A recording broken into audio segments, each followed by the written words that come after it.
Si une fille a ses règles, elle n'a pas le droit de préparer. Si une fille a ses règles, elle prépare, je ne mange pas. Comme si, bref.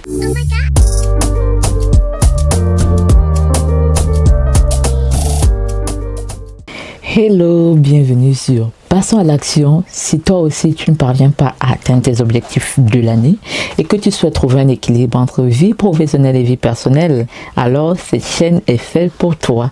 Ici on parle de salariat, de parentalité et de business. Donc si c'est des thématiques qui t'intéressent, tu t'abonnes et tu actives la cloche de notification pour ne rater aucun de nos contenus qu'on publiera.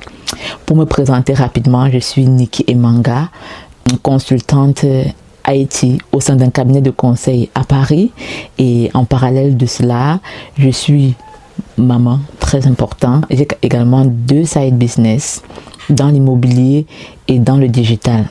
Aujourd'hui, là vraiment, on va se parler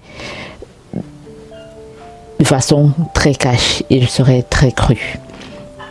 Tout récemment, j'ai échangé avec une grande sœur qui se reconnaîtra. On tapait les divers, pour ceux qui ne sont pas camerounais, on était en train de parler nos choses, on faisait nos Congo ça. Et je ne sais pas de quelle manière nous sommes tombés sur la thématique des règles. Comment est-ce qu'on nous... Elle m'a parlé de son expérience, qu'elle a eu ses premières règles. Oh, quand j'ai eu mes règles, ma mère m'avait dit, si un homme te regarde, tu seras enceinte. Si un homme te touche, tu seras enceinte. Si un homme te parle en route, tu seras enceinte. Si ne touche pas un homme, ne salue même pas un homme, ne fais pas... Une petite fille de 12 ans, elle a ses règles. Elle ne connaît même pas encore elle ne sait pas ce qui se passe dans son corps. C'est tout nouveau. Limite même, elle est apeurée. On lui dit, ne fais pas, ne fais pas, ne fais pas. En fait, pour couper court, c'est que on lui a donné tout ce qu'il ne faut pas faire sans lui expliquer ce qui se passe. Ni même, elle m'a dit qu'on lui a même pas, sa maman ne lui avait pas appris comment compter ses règles. Et j'ai trouvé ça que, bon, après, au fil du temps, ça ne m'a plus choqué parce que jusqu'à date, je n'ai jamais trouvé une personne qui m'a dit que oui, ma mère m'avait expliqué, oui, ou bien mon père m'avait expliqué ça comme ça.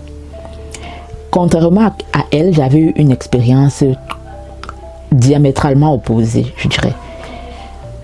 À la maison, nous avions l'habitude d'avoir des grandes sœurs qui restaient avec nous. Bref, c'est très commun pour les Camerounais et pays afro en général, d'avoir toujours des grandes sœurs qui sont à la maison, soit qui sont à l'université, soit qui font des formations.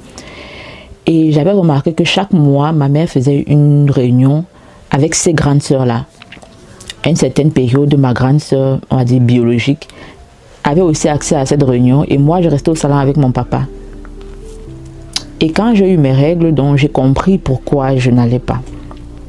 Et pourquoi je n'allais pas, parce que cette réunion-là servait à savoir où elles en sont, est-ce qu'elles ont des malaises. C'est pas forcément pour contrôler est-ce que vous êtes encore vierge, non, c'était pas ça, c'était vraiment parce que la maman avait besoin de savoir est-ce que quelqu'un a des règles douloureuses, est-ce que l'une d'entre nous avait des règles douloureuses, est-ce qu'elle a des flux abondants, pour détecter le moindre problème le plus tôt et le prendre en charge. Et donc, pour revenir à mon expérience, lorsque j'ai eu mes règles, j'ai dit à ma mère, je suis allée voir ma mère, je lui ai dit, Sita, nous on appelle Sita, je suis une beau du littoral, Sawa, Mona Sawa, puis souche. Donc bref, je suis allée voir ma mère, Sita, et j'ai eu mes règles. Et première chose qui m'avait marqué jusqu'à date, qui m'a marqué continuellement, c'est qu'elle l'a célébré. Elle fait waouh, bravo, elle m'a embrassée, oh ma fille, tu es devenue une femme. Bien sûr, j'étais extrêmement gênée, mais sa réaction, c'était pas m'a progressivement mis en confiance et m'a progressivement fait réaliser que c'est quelque chose de merveilleux. Oui, elle était contente, elle a appelé ses soeurs, je me disais, elle était toutes mes tantes de Mbeng étaient au courant, ma grand-mère était au courant que j'ai eu mes règles. Du coup, j'ai eu droit à mon cahier où j'ai écrit, j'ai eu mes règles, justement, j'ai pas oublié, j'ai eu mes règles à l'âge de 12 ans et je faisais 4e. Donc, j'ai noté ça. Du coup, elle m'a appris à compter mes règles, savoir quand est-ce que j'ai ma période féconde. Elle m'a expliqué quand est-ce que je n'ai pas la période féconde et quand est-ce que ce serait idéal si je ne veux pas concevoir de coucher avec un homme. Quand est-ce que si je veux concevoir, je dois avoir des rapports sexuels pour pouvoir concevoir. Comment est-ce que je dois prendre soin de ma toilette. J'ai eu droit au cahier, je vous ai dit. J'ai eu droit à mon petit seau. Elle m'a tout expliqué. Elle m'a dit, quand tu seras sexuellement active, il faudra toujours faire un check-in chez un ou une gynécologue, pardon. Et j'ai trouvé ça top. Et chaque mois, justement, j'avais le droit d'assister désormais aux réunions. J'écoutais les questions qu'elle posait. On faisait des check-ups pour savoir comment ça va. Est-ce qu'il y a des malaises? Est-ce que c'est comme ça en fait que j'ai. Et elle m'a aussi recommandé quand j'ai ma période, de toujours avoir un pull, on ne sait jamais, on peut se salir, de toujours avoir 2 serviettes parce que soit moi je pourrais me salir, soit une de mes camarades de classe pourrait se salir et là je pourrais l'aider avec cette serviette là. Donc elle m'a vraiment tout appris sans en faire une histoire et sincèrement je n'ai pas eu ces menaces, je dirais ça comme ça parce que oui, c'était ça, ces menaces de si tu vois un homme, tu te renseignes. Si tu veux, etc.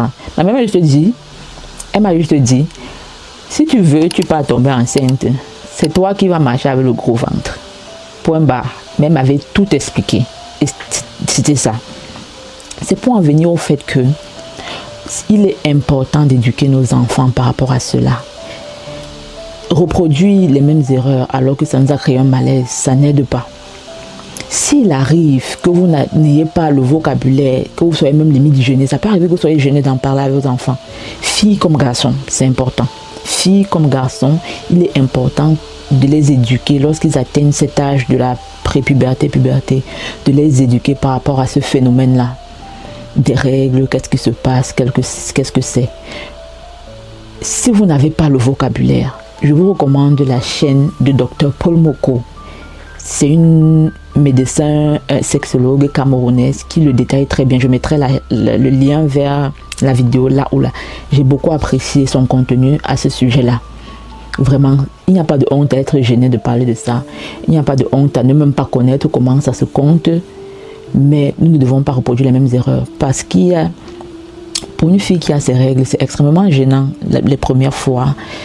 C'est extrêmement gênant de porter la serviette hygiénique, tout le temps on est en panique. Et est-ce que monsieur Sali, on a même plus gêné d'aller se lever en classe. Et le pire, c'est qu'il y en a qui se moquent des filles qui sont salies. Il y a que ce soit des filles même ou des garçons, il y en a qui se moquent. Donc pour éviter que cela arrive à l'avenir, éduquons nos enfants à ça, qu'ils sont à l'âge ou bien ils sont à la période d'avoir, où ils ont déjà, même s'ils ont déjà, éduquons-les pour leur faire comprendre que c'est quelque chose de naturel, ce n'est pas quelque chose de dégueulasse. C'est un phénomène qui permet à une femme, entre autres, de façon générale, globale, de concevoir, de façon large. Comme je dis, je ne suis pas médecin, je ne suis pas experte. Expliquons à nos enfants ce qui se passe dans le corps. Et si on n'a pas le vocabulaire, comme je l'ai dit, il y a le docteur Paul Moko qui en a parlé. Et évitons que des jeunes filles en arrivent au suicide. Oui, ça s'est passé dans certains pays d'Afrique où des filles se sont suicidées parce qu'on s'est moqué d'elles. Parfois des enseignantes qui se moquaient d'elles parce qu'elles avaient des règles. Ou alors évitons que nos garçons, pour moi j'ai 2 garçons, exposent leurs bêtises en disant par exemple des phrases du style si une fille a ses règles, elle n'a pas le droit de préparer. Si une fille a ses règles, elle prépare, je ne mange pas. Comme si, bref, évitons des réflexions aussi idiotes, je dirais, et dénuées de tout sens.